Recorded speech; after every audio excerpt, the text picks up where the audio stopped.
सोना चलो अच्छा हो गया। अभी आपके कितने हफ्ते हो गए? 13 वीक्स। 13 वीक्स हो गए है ना।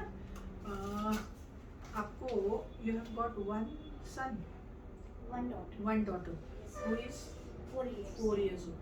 आप हमारे पास 2018 में पहले आए थे। उसके पहले आपके 2 एबॉर्शंस हुए थे, नीस्ट एबॉर्शन, हार्ट बीट बच्चे की पेट ही में खत्म होती थी।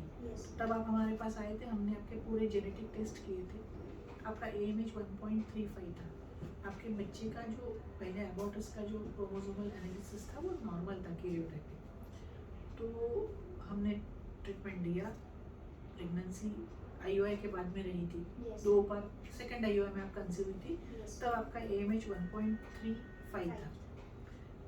उसके बाद में एक आपको और अपने आप रहा, लेकिन वो फिर से मीस्ट में लैंड अप हो गया है ना, अगस्त 2022। फिर आप हमारे पास आए। हमारे पास ये टाइम कब आए? नवंबर में आए, वो एबॉर्शन होने के बाद में। तब आपका AMH 0.51 था है ना। मार्च 2022 का आपका AMH वो 0.51। अभी भी IUI के साथ में कंसीव हुआ है। तो ये टाइम भी हमने ट्रीटमेंट दिया। नाउ यू आर 37 ईयर्स, 37 साल की आपकी उम्र है।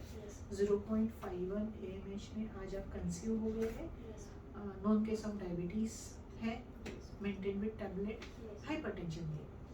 तो कहने का मतलब ये है कि जब कोई भी महिला ऐसा रिपीटेड अबॉर्शन की हिस्ट्री लेके आती है, मीस्ट अबॉर्शन की हिस्ट्री लेके आती है, तो आमतौर पे क्रॉनिक इन्फ्लेमेटरी डिसीज जैसे डायबिटीज, हाइपरटेंशन उसके साथ में जुड़ा हुआ है। कभी किडनी का प्रॉब्लम भी है, कॉन्ट्रैक्टेड किडनी दिख रही है। तो कहीं ना कहीं इसका मतलब ये होता है कि प्रेगनेंसी एक नई चीज़ है महिला के शरीर में।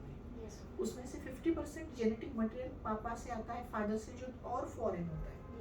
तो आमतौर पे क्या होता है कि आपके केस में हमको 2 चीज़ें समझनी चाहिए कि पहले दोनों टाइम आपका प्रेगनेंसी रिजेक्ट किया आपके बॉडी ने, है ना। और उसके बाद में जब हमने आपको कुछ इम्यूनोग्लोबुलिन दिए, हेपेरिन के इंजेक्शन दिए, उसके बाद में हम थर्ड प्रेगनेंसी आपकी कैरी कर पाए, आपको फुल टर्म बेटी हुई। उसके बाद में फिर आपको थर्ड जो स्पॉन्टेनियस रहा वो भी रिजेक्ट हो गया, हार्ट बीट बंद हो गई, अगस्त 22 में एबॉर्ट हो गया। फिर आप हमारे पास नवंबर में आए। उसके बाद में भी रहने के लिए हमको IUI, बिकॉज आप 37 साल की है और आपका AMH 0.4 है, उम्र बढ़ रही थी, तो अच्छी प्रेगनेंसी के लिए आपको अच्छी जेनेटिक क्वालिटी भी चाहिए, या फिर एजिंग के साथ में अंडों की क्वालिटी कम होती है, क्योंकि हर चीज़ के लिए ऊर्जा लगती है, और फर्टिलाइजेशन के लिए जो ऊर्जा लगती है वो माँ के जो बीज होता है उसमें जो तरल पदार्थ होता है साइटोप्लाज्म, उसी से मिलता है। तो उसमें जो बैटरी होती है एक, जिसको हम बोलते हैं माइटोकॉन्ड्रिया, वो जैसा माँ का एज बढ़ता है तो वो बैटरी धीरे धीरे डिस्चार्ज होने लगती है, और इसीलिए फर्टिलाइजेशन यानी फलितीकरण में भी गड़बड़ी हो सकती है, या फिर फलितीकरण के बाद में जो तीसरे दिन तक के भ्रूण की डेवलपमेंट होती है, सेल डिवीजन, 2 से 1 सेल बनना और 1 से अनेक बन के बच्चा बनना, इसमें जो डिस्ट्रीब्यूशन ऑफ क्रोमोसोम होना चाहिए 46XX या 46XY का, उसमें भी गड़बड़ी हो सकती है अगर ऊर्जा कम पड़ी तो हमारे लिए ये एक इशू था। दूसरा था आपका AMH। तो आपके केस में जो 2 चीज़ें मुझे बात करनी है या हमको कंसीडर करनी पड़ेगी, वो एक थी कि काफ़ी लोग ऐसे होते हैं जो नर्वस हो जाते हैं कि उम्र बढ़ गई है, मेरा AMH बहुत कम है। तो AMH is not a cause of infertility. हाँ, AMH हमको ये ज़रूर बताता है कि कितना हमारे पास में रिजर्व बचा हुआ है, तो हमको ट्रीटमेंट की गाड़ी फर्स्ट गियर में, सेकंड गियर में, थर्ड में या फोर्थ में चलाना है, ये हमको AMH बताता है। लेकिन AMH 0.5 होने के बावजूद भी आप कंसीव हुए 37 साल की उम्र में। तो जिन लोगों को इनफर्टिलिटी नहीं होती उनमें AMH कम है तो भी प्रेगनेंसी रहना असंभव नहीं है, प्रेगनेंसी रहती है।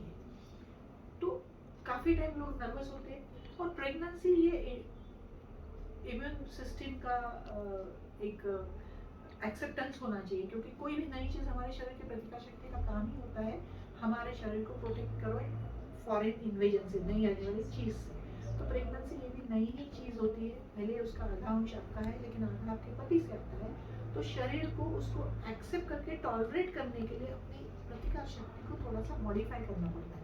जब ये मॉडिफिकेशन प्रॉपर नहीं होता है तो प्रेगनेंसी रिजेक्ट होती है काफ़ी, जो हमने आपके बारे में देखा। तो इसीलिए आपको पहले 2 मिस होने के बाद में आप हमारे पास आए, तीसरी बेबी आपकी नॉर्मल हुई, फिर आपको फोर्थ प्रेगनेंसी अपने आप रह गई थी, लेकिन फिर से मिस्ड में लैंड अप हो गए। अब ये चौथी प्रेगनेंसी IUI के बाद में रही है आपको 0.5 AMH और 37 साल की उम्र होने के बावजूद, और अभी वो अच्छी है। अब हम NT-NB स्कैन करा के GL मार्कर करा के उसको कंटिन्यू करेंगे, है ना। आप भी डॉक्टर हैं, मैं भी डॉक्टर हूँ, तो ये डिस्कशन इसलिए कि क्योंकि काफ़ी लोगों को संभ्रम होता है, संभ्रमित अवस्था, AMH कम है, क्या करूँ, एबॉर्शन। तो ऐसा नहीं है, एबॉर्शन का कारण ढूंढ के हम उसको ट्रीट कर सकते हैं। क्रोमोसोमल अगर प्रॉब्लम नहीं है तो इम्यून सिस्टम का एक्सेप्टेंस बढ़ाने के लिए, है ना। और 0.5 AMH माने एंड ऑफ रोड नहीं है, प्रेगनेंसी ले सकती है। धन्यवाद।